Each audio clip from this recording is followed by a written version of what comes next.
Bharat Pak cease fire के बीच Trump का बयान सामने आया है। युद्ध विनाश का कारण बन सकता है।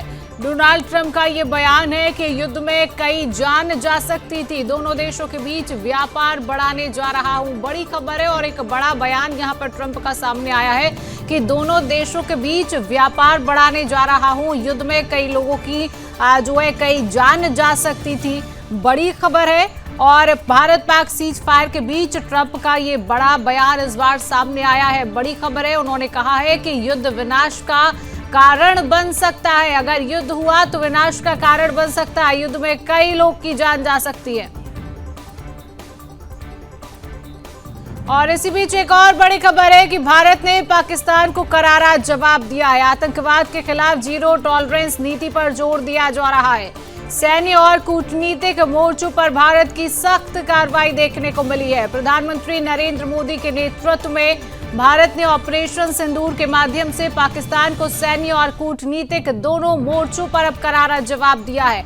इस बहुआयामी ऑपरेशन के तहत भारत ने अपनी आतंकवाद के खिलाफ जीरो टॉलरेंस नीति को पूरी दुनिया के सामने मजबूती के साथ रखा और पाकिस्तान को न सिर्फ कूटनीतिक रूप से अलग थलग किया बल्कि आर्थिक और सैन्य दबाव भी बढ़ाया है। भारत ने आतंकवाद के खिलाफ अपनी सख्त नीति को पूरी दुनिया के सामने स्पष्ट किया है।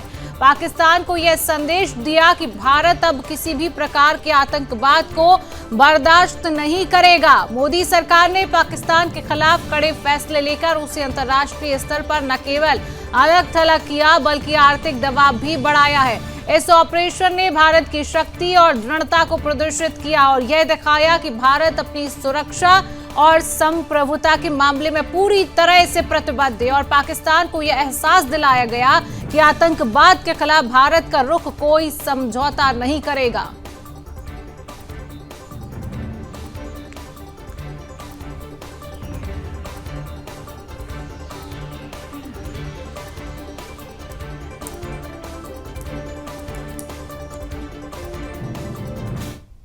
तो इसी खबर पर आज चर्चा होगी। हमारे साथ रक्षा विशेषज्ञ के रूप में विनय कुमार व्याला जी जुड़ चुके। विनय जी, बहुत बहुत स्वागत करती हूँ आपका सुदर्शन न्यूज में। और हमारे साथ हरियाणा से हमारे ब्यूरो चीफ हरिराम मिश्रा जुड़ चुके हैं। सबसे पहले हरिराम, आपसे ही अपडेट लेना चाहूंगे, क्या अपडेट है जो खबर सामने आई, एक समझौते की खबर, जो युद्ध की खबरें थी भारत पाक के बीच, लगातार हम देख रहे थे कि लगातार तनाव बढ़ रहा है, उसके बीच एक समझौते की खबर।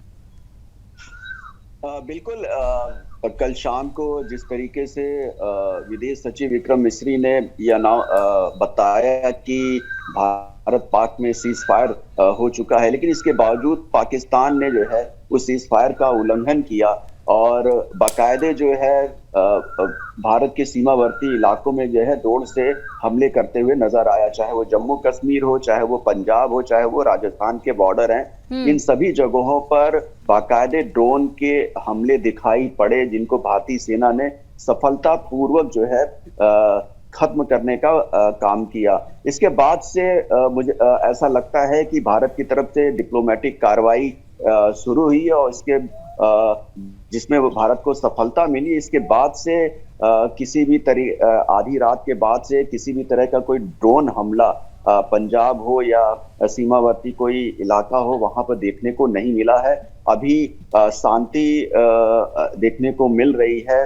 हालांकि एहतियातन जब इस तरह की घटना कल सीमा सीज फायर का उल्लंघन पाकिस्तान ने किया, इसके बाद जो है तमाम जो सीमावर्ती इलाके हैं, चाहे वो अमृतसर हो, गुरदासपुर हो, फिरोजपुर, इन सभी जगहों पे ब्लैकआउट कर दिया गया। चंडीगढ़ में ब्लैकआउट की घटना ब्लैकआउट किया गया, सिरसा हो गया, वहां भी ब्लैकआउट की सूचना मिली। तो एहतियात के तौर पे ये काम किया गया और जिस तरीके से ड्रोन हमले पाकिस्तान की तरफ से हुए उनको जो है माकूल जवाब भी मिला। जो कूटनीतिक प्रयास भारत की तरफ से हुए उसका नतीजा ये हुआ कि पाकिस्तान को ये समझ में लगता है थोड़ी देर में आ गया कि युद्ध करना इतना आसान नहीं है, उसके बड़े खामियाजा भुगतना पड़ता है। इसके बाद से अब स्थिति अगर इन इलाकों में कही जाए तो शांतिपूर्ण है, लेकिन पूरी तरीके से भारतीय सेना जो है चौकस हैं, एहतियात बरते जा रहे हैं। चलिए, बिल्कुल ठीक है हरिराम, बने रहिए हमारे साथ। हमारे साथ रक्षा विशेषज्ञ विनय जी बने हुए हैं। सर, जिस तरीके से पाकिस्तान ने एक बार फिर से अपनी औकात दिखाई है, जो समझौते की बात हुई थी, लगातार भारत पाक के बीच लगातार कई दिनों से तनाव बढ़ रहा था, उसके बाद भी एक बार पाकिस्तान अपनी औकात दिखाते हुए नजर आया और सीज फायर का फिर से उल्लंघन भारत के कई इलाकों में, जम्मू कश्मीर हो, पंजाब हो, गुजरात हो, राजस्थान हो, कई इलाकों में फिर से जो है ड्रोन हमला किया जाता है कल देर शाम। किस तरीके से देखते हैं आप इस हरकत को पाकिस्तान की? देखिए, ये जो तथाकथित युद्ध विराम और युद्ध विराम के बीच में जो उनकी कार्रवाई रिपोर्ट हो रही है, वो तात्कालिक होता है। वो सेनाएं जब लड़ने के मूड में बैठी होती हैं और उनको एकाएक कह दो शांत हो जाओ, तो सेनाओं को शांत कर। मैं अपना अनुभव बता रहा हूं। जब हम बॉर्डर लाइन पे बैठे होते हैं, जब चौकियों में बैठे होते हैं, जब हमारे हथियार लोडेड होते हैं, हमारी गन्स लोडेड होती हैं, एकाएक ऊपर से आदेश आ जाए कि भाई अब नहीं फायर करना है, तो मन में एक क्रोध सा होता है कि यार हम तो लड़ने को तैयार थे, इन्होंने क्यों रोक दिया। तो उसी की अभिव्यक्ति के तौर पर ये छुटपुट घटनाएं होती हैं। और अब वो मुझे नहीं लगता कि उसके आगे कुछ होगा, क्योंकि पाकिस्तान ने एक बहुत बड़ा सबक सीखा है। मैं आपके माध्यम से ये बताना चाहता हूं कि हमने पिछले 22 अप्रैल के बाद 7 मई को हमने कार्रवाई की, और 3 दिनों के अंदर इन 3 दिनों की सैन्य कार्रवाई में हमने क्या हासिल किया, हमने क्या पाया, और विश्व को हमने क्या संदेश दिया, ये इसको हाईलाइट करना बहुत जरूरी है। इसको एक्सेप्ट करना और इसको बताना बहुत जरूरी है। हमने इन 3 दिनों की कार्यवाही में हमने अपनी प्रबल सैन्य शक्ति का प्रदर्शन किया। मैं पाकिस्तान के तमाम चैनल्स को देखता हूं, उनके राजनयिकों की बातचीत सुनता हूं। उन्होंने भी माना कि भारत हमसे ज्यादा शक्तिशाली है, हम उससे लड़ नहीं सकते हैं। और जब भारत ने अमेरिका द्वारा प्रस्तावित इस युद्ध विराम को स्वीकार किया, तो स्वीकार करने से पहले अपनी जो सबसे बड़ी शर्त थी, युद्ध विराम की घोषणा शाम को हुई, लेकिन 3-3:30 बजे भारत सरकार ने जो वक्तव्य दिया, वो वक्तव्य सबसे ज्यादा महत्वपूर्ण है। भारत सरकार ने कहा भविष्य में किसी भी प्रकार की टेरर एक्टिविटी को हम युद्ध मानेंगे। लेकिन विनय जी, जब ये बयान आता है, प्रेस कॉन्फ्रेंस होती है, जब ये समझौता होता है जिसको आप छोटी मोटी हरकत कह रहे हैं पाकिस्तान की, उसके बाद भी तो सीज फायर उल्लंघन हो रहा है, तो यही कहा जाए कि पाकिस्तान की सेना ही पाकिस्तान सरकार की बात नहीं मान रही है। उसके बाद भी सीज फायर उल्लंघन, कई इलाकों में, भारत के कई बॉर्डर इलाकों में जो है ड्रोन फायर अटैक किया गया है, कई बार मिसाइलें दागी गई। बिल्कुल आप सही कह रहे हैं, और उसका जवाब देने के लिए हमारी भारतीय सेनाएं सक्षम हैं और देंगी और दे रही हैं। देखिए, जितनी सेनाएं बॉर्डर में बैठी हैं, जो छावनियों से निकल कर मूव की गई हैं, तो तत्काल तो वहां से नहीं हटाई जाएगी। अभी अगले कई दिनों तक दूर दराज के छावनी क्षेत्रों से इतनी बड़ी सेनाओं को बॉर्डर पे मूव करना और एक्टिवेट करना, ये तात्कालिक नहीं है कि एक युद्ध विराम हो और सेनाएं वापस चली जाएंगी या सेनाएं चुप रहेंगी। सेनाएं बैठी हुई हर प्रकार के पाकिस्तानी किसी भी प्रकार की उसका जो जरूरत होगी, उसका माकूल जवाब देने के लिए पाकिस्तान की तो अब हैसियत ही नहीं रह गई है कि वो हमसे किसी भी प्रकार का, उनके प्रधानमंत्री ने माना है, उनके नेताओं ने माना है, उनके लोगों ने माना है कि भारत हमने जो हमले किए इन 3 दिनों के अंदर, पाकिस्तान खुद परेशान है कि इनके जो सबसे सुरक्षित सैन्य अड्डे थे, उन सैन्य अड्डों पे जाकर हमला किया, और उस सैनिक जो एयरपोर्ट्स है, उसपे जो अंदर छिपे हुए जहाज थे, अवाक्स को ग्राउंड पे मारा है, जो उनका सबसे बड़ा एक वॉर एसेट बोला जाता है, उसको जमीन पर मारा जाके। तो उनके कई, तो पाकिस्तान को ये अंदाजा लग गया। मेरा एक छोटा सा सवाल है, क्या लगता है पाकिस्तान ने जो हरकत की है, पाकिस्तान ने जो अपनी औकात दिखाई है, वो दोबारा ऐसी हरकत नहीं करेगा? वो कभी नहीं करेगा, कर सकता ही। देखिए, लड़ाई से पहले इनके छुटभुइये नेता, इनके बड़े नेता न्यूक्लियर न्यूक्लियर न्यूक्लियर करते थे। न्यूक्लियर कहाँ चला गया? जब तुमको इतनी मार पड़ी है तो न्यूक्लियर कहाँ चला गया? ये बड़बोले लोग हैं, ये इनके बड़बोलेपन को बहुत गंभीरता से नहीं लेना चाहिए। और भारत ने इन 3 दिनों में यह विश्व को जो शक्ति का प्रदर्शन किया, अपनी लीडरशिप का प्रदर्शन किया, अपने सैन्य अनुशासन, अपनी संस्कृति का प्रदर्शन किया, इससे भारत के पूरे विश्व में साख पड़ी है। और नहीं नहीं, बात सिर्फ पाकिस्तान तक नहीं है, भारत ने जो अपने सैन्य शक्ति का प्रदर्शन किया, उससे वह लोग भी, वह दुश्मन देश भी जो भविष्य में किसी प्रकार की हिमाकत करने का अगर मन में सोच रहे होंगे, चाहे वो चाइना हो, चाहे बांग्लादेश हो, अगर कोई देश अगर मन में गलतफहमी पाले होगा कि हम भारत के खिलाफ किसी प्रकार की कोई कार्रवाई कर सकते हैं, तो उनको भी ये संदेश सिर्फ पाकिस्तान को नहीं दिया गया है, ये संदेश उन दुश्मन देशों को भी दिया गया है, ये संदेश पूरे विश्व को दिया गया है। हमारी क्या क्षमता है, हम क्या कर सकते हैं, और अगर हम विश्व बिरादरी के हिस्से हैं, अगर विश्व हमसे शांति की अपेक्षा करता है तो उसको भी मानने को तैयार है, लेकिन उसको हम अपनी शर्तों पे मानने को तैयार है। ये सबसे बड़ी बात है। बिल्कुल। हरिराम हमारे साथ बने हुए, एक बार हरिराम से भी हालात जानना चाहूंगी। हरिराम, हरियाणा के सीमावर्ती इलाकों का आज सुबह क्या हालात है, क्या स्थिति अभी वहां पर?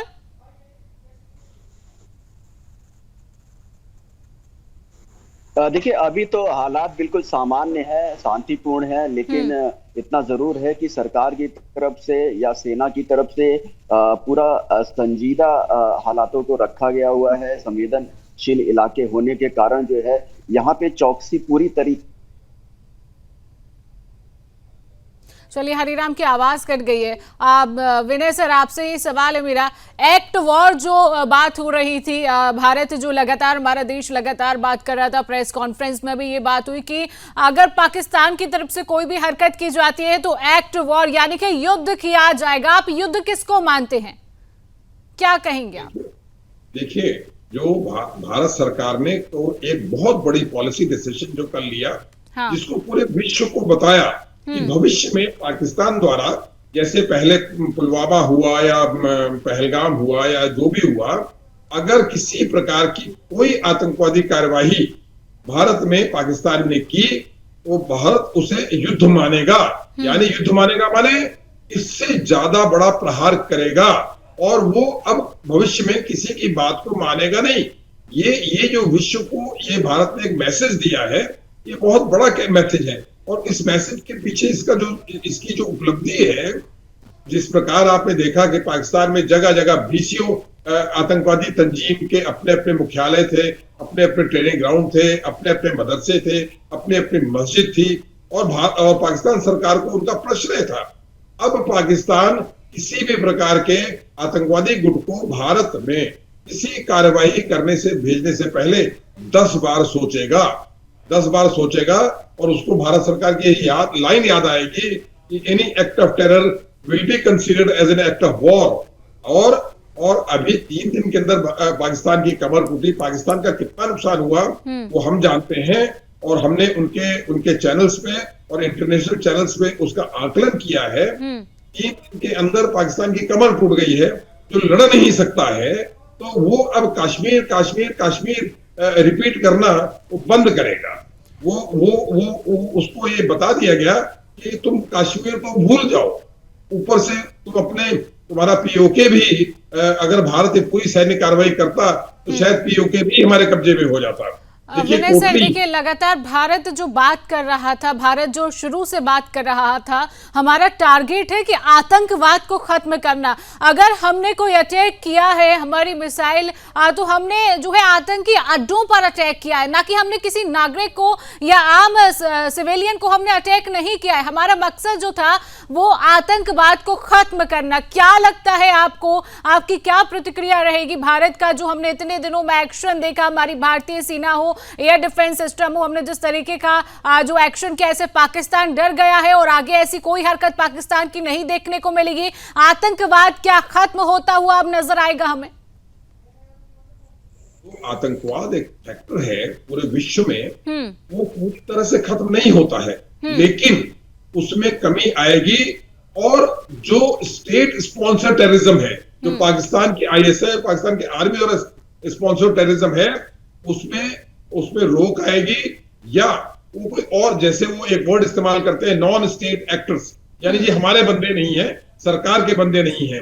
लेकिन भारत सरकार ने जैसे इस प्रकार, उन्होंने जब ये पहलगाम हुआ तो सबसे पहले पाकिस्तान के प्रधानमंत्री का संदेश आया कि ज्वाइंट इन्वेस्टिगेशन करा लेते हैं।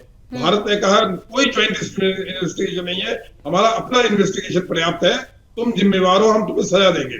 भविष्य में भी अगर गलती से पाकिस्तान ने किसी भी प्रकार की ऐसे आतंकवादी घटना, जो प्रोसेस आप जानते हैं, उनके यहाँ जितने आतंकवादी ग्रुप्स हैं उनकी अपनी अपनी हेडक्वार्टर्स हैं, बिल्कुल उनके अपने अपने हेडक्वार्टर्स वहां ग्राउंड से, उनके ट्रेनिंग ग्राउंड से। अब पाकिस्तान उनको डायरेक्टली मदद नहीं कर पाएगा। इंडिया ने एक और बड़ा मैसेज दिया, एक सबसे बड़ा मैसेज ये दिया, जैसे पहले दिन जब 9 उनके ठिकानों पर हमला किया और 100 किलोमीटर 120 किलोमीटर बहावलपुर तक हमारी कार्रवाई हुई, तो उससे एक मैसेज ये भी गया कि तुम्हारे हर आतंकवादी अड्डे के बारे में हमें पूरी जानकारी है। चलिए विनय जी, रोकना चाहूंगी, एक बड़ी खबर सामने आ रही है, बहुत बड़ी खबर आप तक पहुंचा रहे हैं। अमृतसर के डीसी ने बयान जारी किया है, बड़ी खबर है, रेड अलर्ट, सायरन बजेगा, घर से बाहर ना निकले। बड़ी खबर, बिजली आपूर्ति बहाल की गई है, लेकिन सुरक्षा के लिए आप सतर्क रहें। घबराने की बजाय आप अनुशासन बनाए रखने की अपील की गई है। बड़ी खबर है, बिजली आपूर्ति बहाल की गई है, लेकिन सुरक्षा के लिए आपको सतर्क रहने की जरूरत है। अमृतसर के डीसी ने यह बयान जारी किया। सीधे चर्चा में वापस आओगे विनय जी, आप जो कह रहे थे कि पाकिस्तान ये हरकत दोबारा नहीं करेगा, उसके बाद अमृतसर के डीसी कह रहे हैं कि रेड अलर्ट जारी रहेगा, सायरन भी बजेगा, लोगों को घरों में सुरक्षित रहना है। तो क्या ये जताया जाए कि फिर से पाकिस्तान जो है वो हमला कर सकता है? मेरे ख्याल से वो नहीं करेगा। ये सामान्य बैटल ड्रिल्स होते हैं, इनको हम बैटल ड्रिल्स कहते हैं, और ये प्रशासन की जिम्मेवारी है कि अपने नागरिकों को सतर्क रखे, अपने नागरिकों को सतर्क रखे, क्योंकि कोई, जैसे पाकिस्तान में आप भी जानते हैं कि सेना अपने नागरिक, जो प्रशासन है, जो पॉलिटिकल लीडरशिप है, उसका कहना नहीं मानती है। जैसे आपने कल देखा, अमेरिका के जो सेक्रेटरी ऑफ स्टेट है हमारे देश में, उन्होंने हमारे फॉरेन मिनिस्टर से बात की थी, जबकि उनके देश में कितनी बड़ी बात है जो मैं बताने जा रहा हूं कि पाकिस्तान में अमेरिका के सेक्रेटरी ऑफ स्टेट ने वहां की पॉलिटिकल लीडरशिप से बात नहीं की थी, उन्होंने पाकिस्तान के सेना अध्यक्ष से बात की थी, जो ये बताता है कि पाकिस्तान में अंतिम जो निर्णय होता है वो सेना का होता है।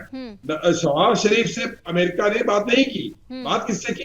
सेना अध्यक्ष से। और हमारे देश में पॉलिटिकल लीडरशिप, जो हमारी पॉलिटिकल लीडरशिप है, उससे बात की। ये फर्क है। तो पाकिस्तान, लेकिन जितना मैं पाकिस्तान आर्मी को जानता हूं, मैं 2 टेन्योर मैंने पाकिस्तान बॉर्डर पे किए हैं, और उस समय शांति के समय जब मैं वहां पोस्टेड था, वो आमने सामने पाकिस्तानी होते थे, उनको भी पता है कि हम उनसे सुपीरियर है, हम उनसे नहीं लड़ सकते हैं। इसलिए ये जो छोटी मोटी घटनाएं हैं बॉर्डर पे हो सकती हैं, इक्का दुक्का फायरिंग हो सकती है। हम भी कभी कभी मूड में आते थे, चलिए 2 LMG फायर कर दे, हम एक ट्रेसर फायर कर देते थे, जिससे पाकिस्तान के जंगलों में ट्रेसर एक बुलेट होती है, जिससे पाकिस्तान के जो पाइन्स के जंगल, उसमें आग लग जाती। तो ये कार्रवाई बॉर्डर पे बैठे इक्का दुक्का हमारे जैसे लोग हैं वो कर देते हैं। मुझे नहीं लगता पाकिस्तान को 3 दिन, पाकिस्तान जो अपना असेसमेंट कर रहा है, अपना जो डैमेज असेसमेंट कर रहा है, उस डैमेज असेसमेंट से वो लोग परेशान है कि 3 दिनों के अंदर भारत ने हमें इतनी बड़ी सजा, वो तो सोच भी नहीं सकता था कि एक पहलगाम के पीछे इतना बड़ा कांड हो जाएगा, इतना बड़ा सजा मिल जाएगी। मुझे नहीं लगता ये दोबारा करेंगे।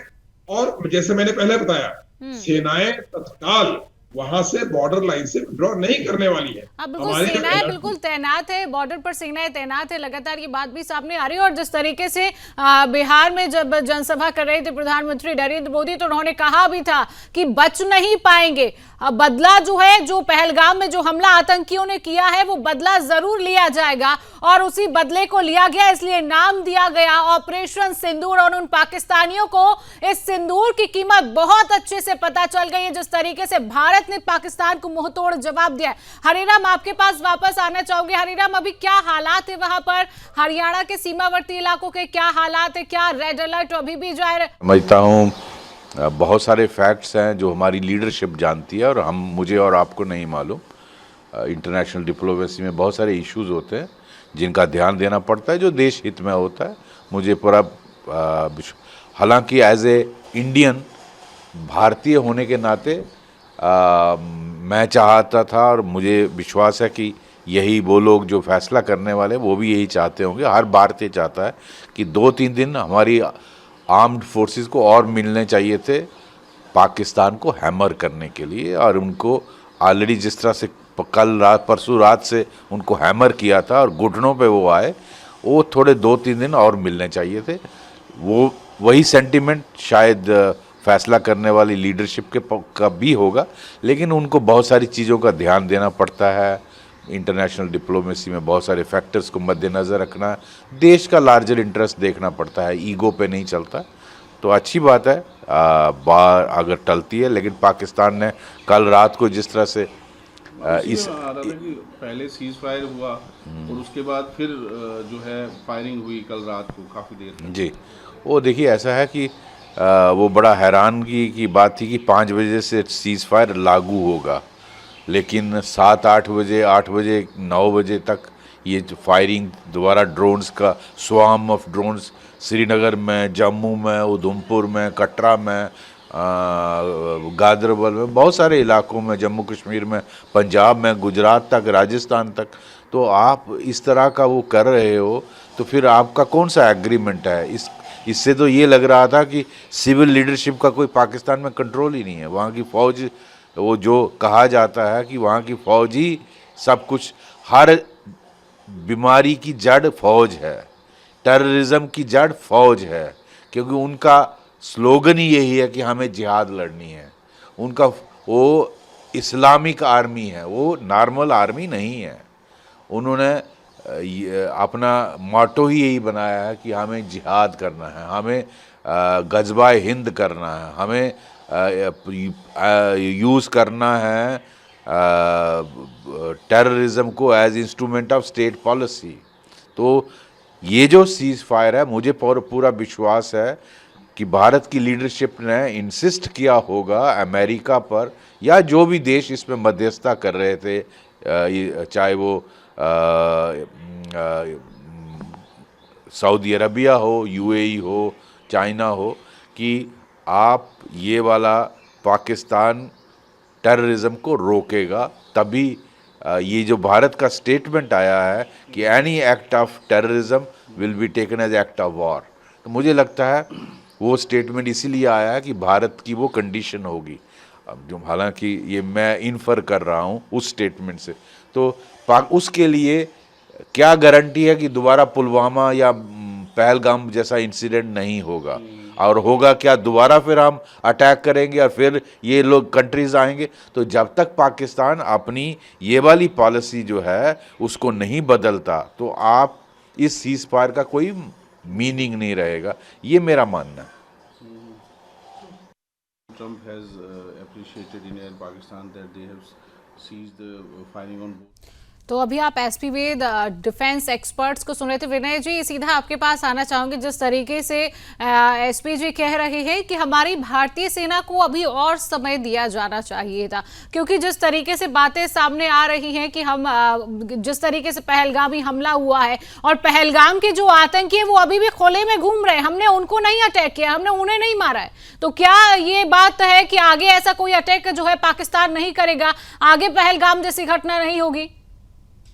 देखिए, एक सामान्य से देश प्रेमी भारतीय की ये प्रक्रिया है, उसकी प्रक्रिया है, उसके ये विचार है, मेरे भी वही विचार हैं कि कुछ समय और दिया जाना चाहिए था और तो और उसकी पिटाई होती और हैमरिंग होती लेकिन जैसा कि इन्होंने भी कहा और मेरा भी व्यक्तिगत यही विचार है कि कुछ राष्ट्र की कुछ बाध्यताएं होती हैं, कुछ अंतर्राष्ट्रीय, देखिए सबसे बड़ी चीज जो आपको नोटिस करनी चाहिए, तो हर भारतीय को नोटिस करनी चाहिए, हमारे देश का जो अंतर्राष्ट्रीय कद है सन 62 और 71 की तुलना में कहीं ऊंचा है। हम आज विश्व के 4 श्रेष्ठ देशों में आते हैं। हमको अंतर्राष्ट्रीय बिरादरी को यह भी बताना होता है कि हम विस्तारवादी नहीं है, हम जो अंतर्राष्ट्रीय अनुशासन है हम उसका पालन करते हैं। हम एक सशक्त देश है, ये हमने साबित किया। हम एक महान सैन्य शक्ति है, ये हमने साबित किया। हम एक महान आर्थिक शक्ति है, ये भी हमने साबित किया। हम विश्व पटल पर डिप्लोमेटिक सर्किल में हम कहीं आगे हैं।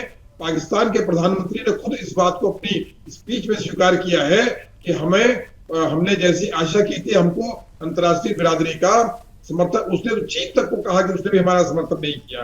और जहां तक भारत है, भारत को पूरे मुस्लिम वर्ल्ड ने समर्थन किया, भारत को इजराइल ने समर्थन किया, भारत को यूरोप ने समर्थन किया। तो अंतर्राष्ट्रीय जो डिप्लोमेटिक सर्किल है।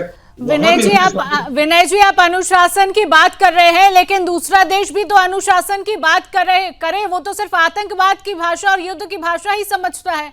सीज फायर के बाद पीएम मोदी ने बैठक की है, बड़ी खबर आप तक दे रहे हैं। रक्षा मंत्री एनएसए ने हालात की जानकारी दी, आगे की रणनीति पर चर्चा हुई है। बड़ी खबर आप तक दे रहे हैं, जहां पर सीज फायर के बाद पीएम मोदी ने बैठक की है, रक्षा मंत्री एनएसए ने भी हालात की जानकारी दी है और आगे की रणनीति पर चर्चा हुई है। बड़ी खबर लगातार आप तक दे रहे हैं। सीज फायर के बाद प्रधानमंत्री नरेंद्र मोदी ने बैठक की है, रक्षा मंत्री एनएसए ने हालात की जानकारी दी और आगे की रणनीति को लेकर चर्चा हुई है।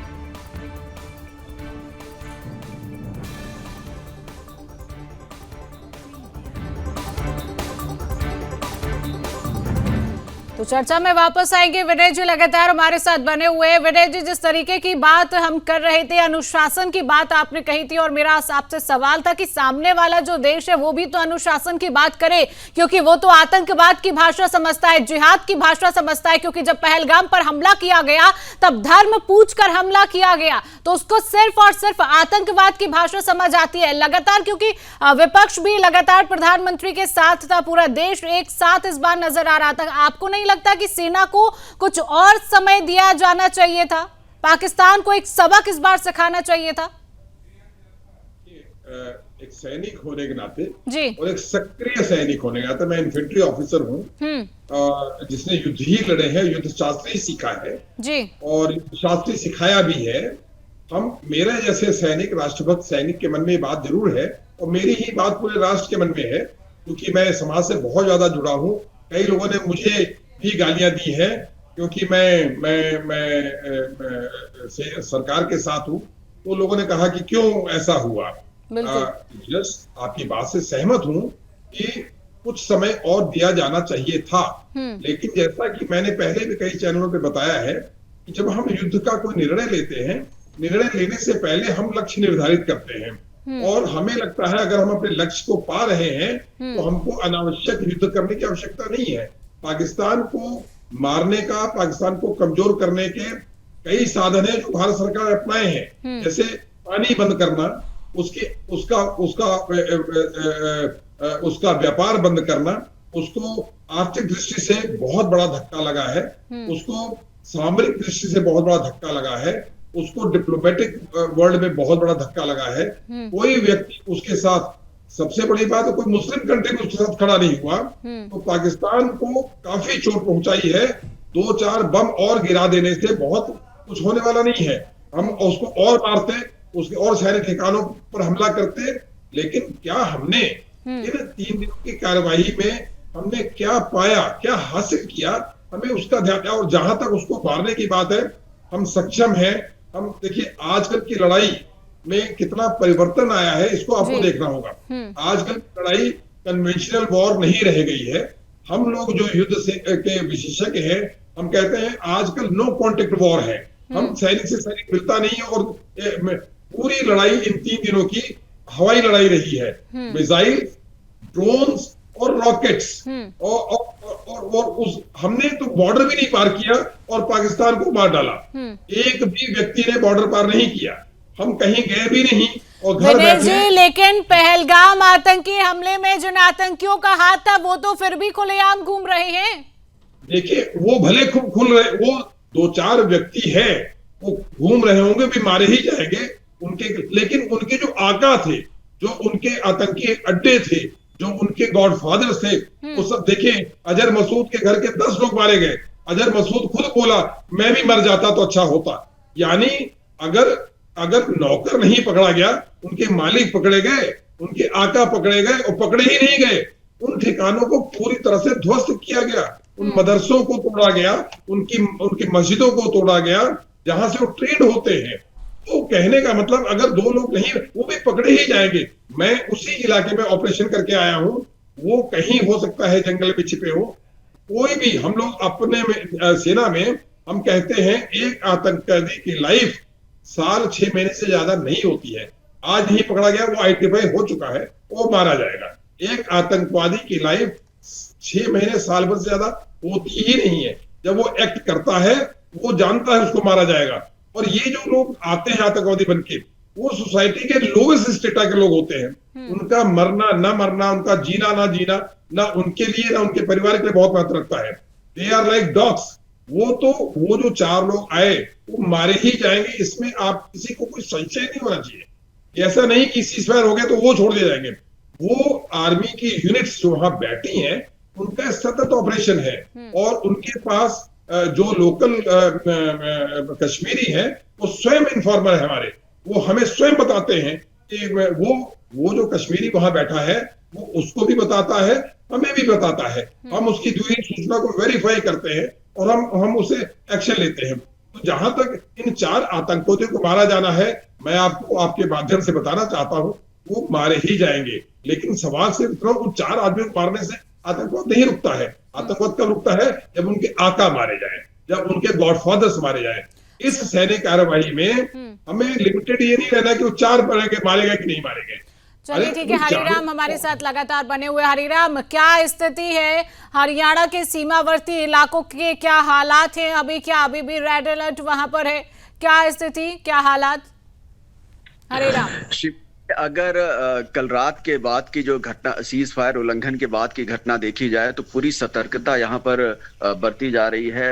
चाहे पंजाब के सीमावर्ती इलाके हों, अमृतसर के डीसी ने जिस तरीके से कहा है कि सरकार के जो पूरे निर्देश हैं उनका पालन करिए, सायरन बजते ही घर के अंदर रहने की हिदायत दी गई है।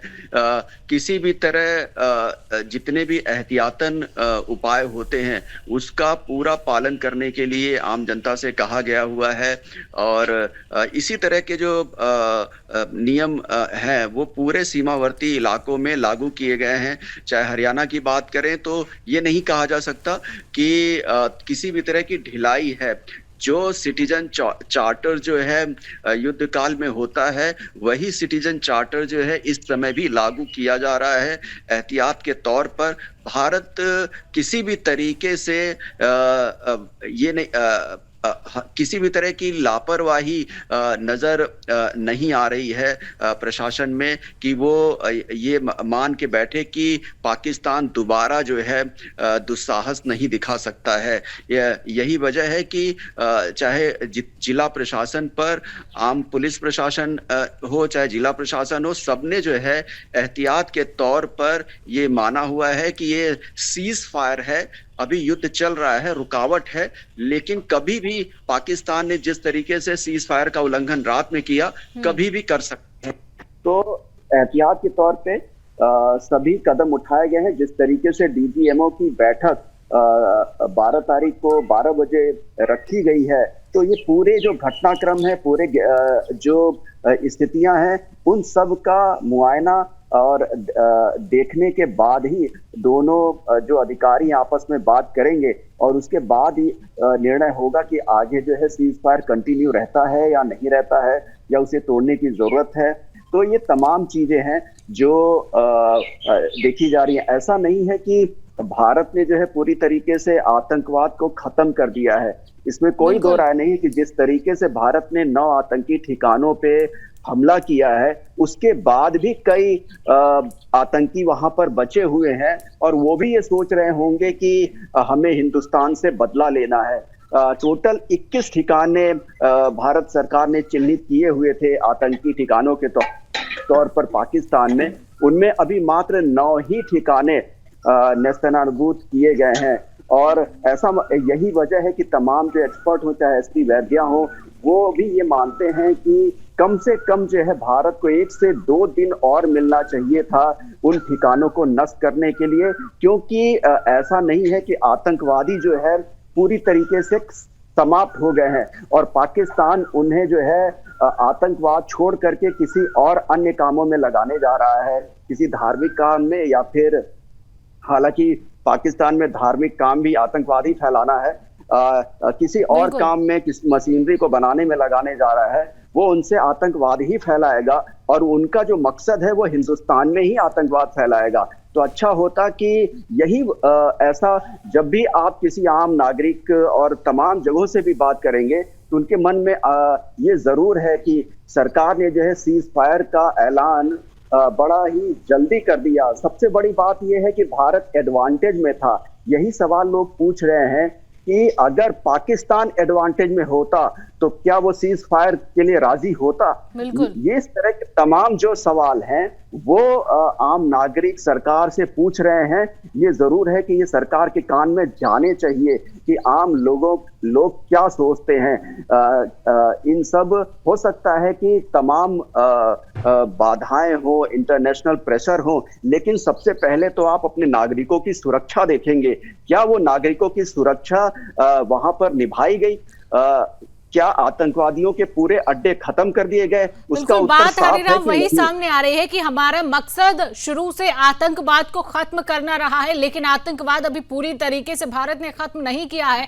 और जिस तरीके से आपने बहुत अच्छी बात की है, जो आतंकवादी जिनने चाहे पहलगाम में हमला किया हो या जो पाकिस्तान में आतंकवादी पनप रही, उनका काम ही आतंकवाद फैलाना, उनका काम ही जिहाद फैलाना है। वो कोई धार्मिक काम नहीं कर सकते और पाकिस्तान में धार्मिक काम को ही आतंकवाद कहा जाता है क्योंकि उनकी धार्मिक प्रक्रिया सिर्फ आतंकवाद। फिलहाल हम हरियाणा की बात करेंगे। हरिराम, हरियाणा में क्या अभी सुरक्षा की तैनाती है? क्योंकि जिस तरीके से बात सामने आ रही है, कल हमने देखा कि पाकिस्तान ने सीज फायर का उल्लंघन किया है और हो सकता है कि पाकिस्तान एक बार फिर से अपनी हरकत करे, अपनी औकात एक बार फिर से दिखाए और फिर से जो है सीज फायर हो सकता है। तो क्या सुरक्षा की तैनाती अभी हम वहां पर देख रहे हैं? इसको लेकर अपडेट हरिराम। देखिए, जिस तरीके से भारतीय सेना की बात है तो सीमावर्ती इलाकों में जैसा कि रात में आपने देखा कि सीज फायर होने के बाद भी पाकिस्तान ने दुस्साहस किया, उसका माकूल जवाब सेना की तरफ से दिया गया हुआ है। ऐसा नहीं है कि किसी भी तरह की लीनियंसी सेना की तरफ से दिखाई पड़ रही हो और इसी का नतीजा है कि कोई भी ड्रोन जो है आकाश से भारत की धरती पर नहीं पहुंचा।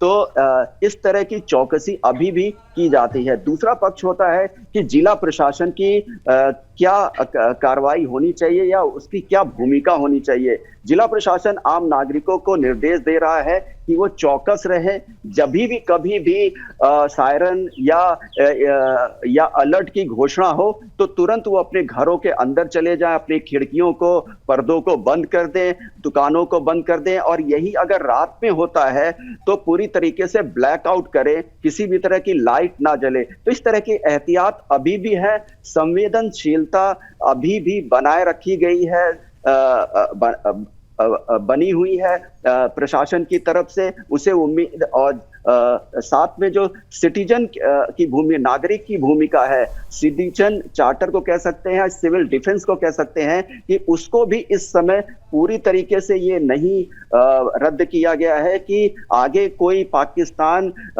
इस तरह का सीज फायर उल्लंघन नहीं कर सकता है। इसी को ध्यान में रखकर उम्मीद की जा रही है कि पूरी जो सिविल डिफेंस है उसको भी चौकसी पे इस समय रखा गया हुआ है। जिन युवाओं ने अपने नाम सिविल डिफेंस के लिए लिखवाए हैं उनको भी ये हिदायत दी गई है कि उन्हें कभी भी जो है सिविल। चलिए, इसी बीच एक बड़ी खबर सामने आ रही है। भारत पाक सीज फायर पर ट्रंप का बयान सामने आया है। बड़ी खबर है, भारत के मजबूत नेतृत्व पर गर्व है।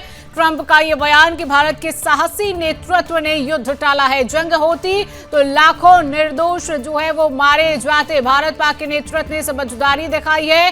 ट्रंप ने सीज फायर के फैसले को ऐतिहासिक बताया है।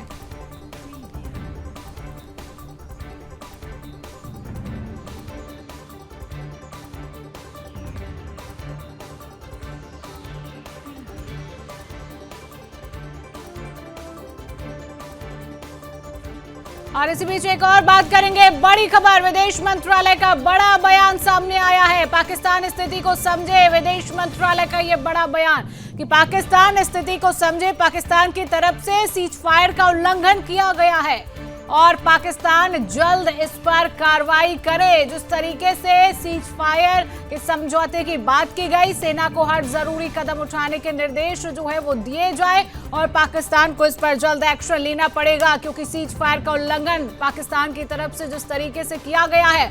विदेश मंत्रालय का बयान भी सामने आया है कि पाकिस्तान स्थिति को समझे, पाकिस्तान की तरफ से सीज फायर का उल्लंघन किया गया है।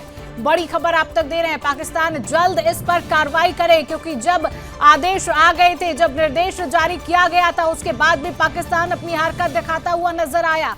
पाकिस्तान सरकार का जो फैसला है उसको ही पाकिस्तान की सेना ने नहीं माना है। सीधे चर्चा में वापस आएंगे। विनय जी लगातार हमारे साथ बने हुए हैं। विनय जी, एक और सवाल मेरे मन में है, जब भारत लगातार पाकिस्तान को मुंहतोड़ जवाब दे रहा था, उसके बाद भी क्यों हम पाकिस्तान को घुटनों पर लेकर नहीं आ पाए? क्यों हमने अपनी सेना को कुछ और समय नहीं दिया? क्योंकि जो युद्ध हो रहा था, हमारे 21 ठिकाने थे, हमने उन 21 ठिकानों में 9 ठिकानों को टारगेट किया है और आतंकवाद तो अभी भी पाकिस्तान में पनप रहा है। जी देखिए, आप ये अगर माने कि पाकिस्तान में या विश्व में जहां भी आतंकवाद है और वो एक सैनिक कार्यवाही से आतंकवाद समाप्त हो जाएगा, ऐसा कहीं हुआ नहीं है, ना होगा। आतंकवाद को समय समय पर सबक सिखाना होता है, वो आवश्यकता पड़ने पर कार्रवाई करनी होती है। और ये एक बहस का विषय है कि जी हमको कुछ दिन और हम करते।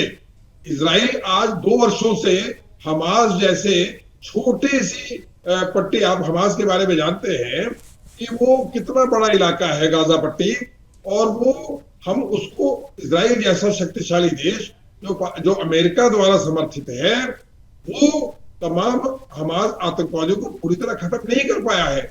अमेरिका हूतीस के आतंकवादियों को समाप्त नहीं कर पाया है। तो ये मानना कि 3 दिन और होते तो हम आतंकवाद को पूरी तरह खत्म कर देते, ये एक बचकाना विनय जी, लेकिन जो ठिकाने बचे हुए हैं, 21 ठिकानों में 9 ठिकानों को हमने टारगेट किया। हम उन ठिकानों को तो टारगेट कर सकते हैं अगर और समय हमारी सेना को दिया जाता, क्योंकि पूरा देश जो है समय आक्रोश में है कि हमने सीज फायर के समझौते को क्यों एक्सेप्ट किया, हमने और समय क्यों नहीं दिया, पाकिस्तान को और सबक क्यों नहीं सिखाया। हमें यह देखना होगा कि हमने क्या पाया, क्या हासिल किया। अगर देखिए, मैंने जैसे आपको बताया, अब 21 ठिकाने हैं, 9, ये कोई गणित नहीं है। 21 ठिकाने में 9 पे किया तो बाकियों पे क्यों नहीं किया? तो क्या इन जो 9 पे किया तो वो ये 9 ठिकाने की पूरी तरह नेस्तनाबूद हो गए, या ये 9 ठिकाने दोबारा आतंकवादी ट्रेनिंग नहीं देंगे, या इन मदरसों में दोबारा आतंकवाद को नहीं बोया जाएगा? यह चीजें ये छोटी बहस का विषय हो सकती है। देखिए, मैं आपको as an expert on military matters मैं आपको बता रहा हूं, आतंकवाद को विश्व का कोई भी शक्तिशाली से शक्तिशाली देश भी समूल उसका विनाश नहीं कर पाया है। ये एक कंटिन्यूअस लड़ाई है, और जिस लड़ाई के लिए भारत सक्षम है, भारत ने अपनी सैन्य शक्ति का प्रदर्शन किया है, और अमेरिका पाकिस्तान ने भी इस बात को माना है कि वो हमारे सैन्य शक्ति के सामने, हम तो नहीं गए अमेरिका में रिक्वेस्ट करने। आपको याद होगा कारगिल की लड़ाई हुई थी, उसमें भी नवाज शरीफ जब देश युद्ध में था तो नवाज शरीफ उड़कर अमेरिका गया था। हम नहीं जाते किसी से कहने कि हमारा समझौता करा दो या हमको बचा दो। दुनिया जाती है कहने हम शक्तिशाली हैं, हमने इसका प्रदर्शन किया है। आवश्यकता पड़ने पर दोबारा कभी कहीं से भी, एक इजराइल की तरह, जैसे इजराइल का नियम है, विश्व के किसी कोने से अगर इजराइल के खिलाफ कोई कार्रवाई होती है, इजराइल उसका एक्शन लेता है। वही भारत ने ये बताया है कि हमारे पास सारे संसाधन हैं। हम अगर भविष्य में कोई भी ऑपरेशन 2 दिन 3 दिन की बात नहीं है। आज रूस जैसा प्रबल देश 2 वर्षों से यूक्रेन जैसे छोटे देश को नहीं जीत पाया है। तो जो ये कन्वेंशनल वॉर होती है, ये जो कन्वेंशनल युद्ध होते हैं, आप ये माने कि हम जीत गए या हार गए, इसमें जीत या हार नहीं होती है। आप 2 युद्ध विश्व में चल रहे हैं 2 वर्षों से। आप देख रहे हैं कि इजराइल जैसा शक्तिशाली देश जिसको अमेरिका का भरपूर समर्थन प्राप्त है, वो गाजा पट्टी जैसी छोटी क्षेत्र को पूरी तरह से नहीं जीत पाया है। तो ये है कहना इस बीच एक बड़ी खबर सामने आ रही है। जम्मू कश्मीर सरकार ने मुआवजे का ऐलान किया है। बहुत बड़ी खबर है। गोलाबारी के पीड़ितों के लिए जम्मू कश्मीर सरकार ने मुआवजे का ऐलान अब कर दिया है। बड़ी खबर आप तक पहुंचा रहे हैं। पीड़ितों को 10 लाख रुपए अब्दुल्ला सरकार देगी।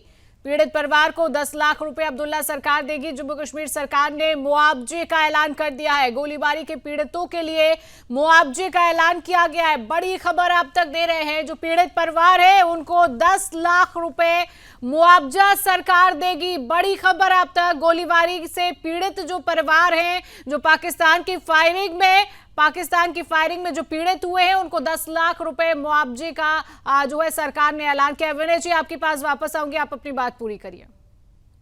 जी, तो हमें इस समय यह देखना है कि हमने इन 3 दिनों या 22 अप्रैल के बाद से लेके अब तक हमने क्या पाया, क्या हासिल किया। हमें अपनी उपलब्धियों की तरफ देखना है। जो लोग ये कहते हैं कि 3 दिन और दिया जाता, 4 दिन और दिया जाता, उनको ये बताइए, उनको ये बताना होगा कि 2 वर्ष से तो इजराइल लड़ रहा है गाजा पट्टी जैसे जगह पर, और हमास जैसे विद्रोही ग्रुप को वो नहीं कंट्रोल कर पाया है। रशिया यूक्रेन से 2 वर्ष हो गए लड़ते हुए। तो सतत युद्ध, सतत गोलाबारी, सतत ये continuous process, it doesn't achieve anything. आप हासिल क्या करना है? हासिल जो युद्ध के लक्ष्य, कोई भी ऑपरेशन, जैसे मैंने पहले भी कई बार बताया, युद्ध का निर्णय लेने से पहले ग्रैंड स्ट्रेटेजी होती है, फिर टैक्टिकल मूव होती है। तो हमारी सरकार ने जो लक्ष्य निर्धारित किया, या हमारे जैसे लोग जो ये सोचते हैं कि हमने क्या पाया, क्या हासिल किया, हमें अपनी उपलब्धियों को देखना है और भविष्य की ओर देखना है। हमारी उपलब्धियां मैंने अभी भी बताई, और अब भविष्य की ओर देखना है। क्या अगर हम ये सोच लें कि इन कार्रवाइयों के बाद कहीं भी भारत में आतंकवादी घटना नहीं होगी, तो ये हमारी मूर्खता है। ये ऐसा होगा, लेकिन हमने जो संदेश दिया, जो करने से पहले 10 बार सोचेगा कि मुझे करना है कि नहीं करना है। पाकिस्तान 10 बार सोचेगा कि अगर हम भेजेंगे, हिंदुस्तान ने कह दिया है कि अगला आतंकवादी कार्रवाई उसको हम युद्ध मानेंगे, और इस हमारी लाइन को अमेरिका ने गारंटी दी है। आज अमेरिका तक ने बोला है कि भारत का सशक्त नेतृत्व। हमने जो चीजें हासिल, अपनी उपलब्धियों को देखिए आप, हमारी उपलब्धियां क्या है। हमने प्रबल सैन्य शक्ति और सैन्य प्रहार जो किया, उसको पूरे विश्व ने देखा। और इतना ही नहीं, जो देश हमारे खिलाफ, चाहे चाइना हो या बांग्लादेश हो, जो दुस्साहस करने का अगर उनके मन में होगा, हमारी सैन्य शक्ति को देखने के बाद वो दुस्साहस करने से पहले 10 बार सोचेगा। बिल्कुल हमने जो कार्रवाई की है और उस पर पाकिस्तान को खैर समझ आ गया है कि अगर वो इस तरीके की हरकत को दोबारा करने की कोशिश करता है तो उसको 1 नहीं 100 बार और 1000 बार सोचना पड़ेगा। जिस तरीके से भारत ने इस बार एक्शन लिया, समय का अभाव है। आखिरी प्रतिक्रिया हरिराम आपसे लेना चाहूंगी। चलिए विनय जी, तमाम अपडेट साझा करने के लिए, हमारे साथ जुड़ने के लिए, समय देने के लिए आपका बहुत बहुत धन्यवाद। तो सीज फायर के उल्लंघन को पाकिस्तान ने फिर देर शाम किया है। जो फैसला सामने आता है उसके बाद पाकिस्तान एक बार फिर से अपनी औकात दिखाता है। हालांकि कई इलाकों में अभी भी रेड अलर्ट जारी किया गया है, सायरन अभी भी बजाए जा रहे हैं, लोगों को घरों में अभी भी रहने की हिदायत दी गई है। लेकिन अब ये देखना होगा, जो फैसला किया गया है, क्या पाकिस्तान अब दोबारा अपनी औकात नहीं दिखाएगा?